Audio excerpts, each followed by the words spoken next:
పరమాత్మ స్వరూపులైన పార్వతీ పరమేశ్వరులకు, గురువులకు, పెద్దలకు నమస్కరిస్తూ శ్రీ భగవద్గీతలోని 3వ అధ్యాయం నుండి 32, 33 శ్లోకాలకు భావాన్ని తెలియచేసుకుందాం. అవి ఏమని చెప్తున్నాయి అంటే,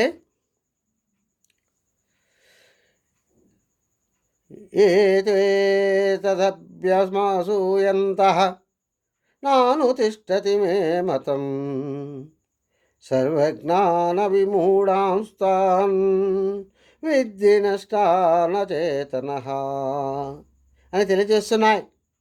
సాధకుడైన అర్జునులకు శ్రీకృష్ణ పరమాత్మ ఈ విధంగా తెలియజేస్తున్నాడు. ఏమనంటే, ఎవరైతే నేను చెప్పే ఈ కర్మయోగ సిద్ధాంతం మీద లేనిపోని నిందారోపణలు చేస్తూ నేను చెప్పినట్లుగా ఎవరైతే ఆచరించరో అటువంటి వారు అవివేకులైపోతారు.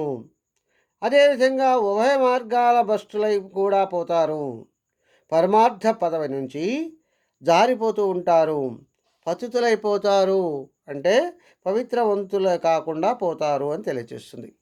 అదేవిధంగా సదృశం శ్రేష్టతే స్వస్యాః ప్రకృతిర్జ్ఞానవానపి ప్రకృతిం యాంతి భూతాని నిగ్రహ కిం కరిష్యతి అని తెలియజేస్తున్నాయి.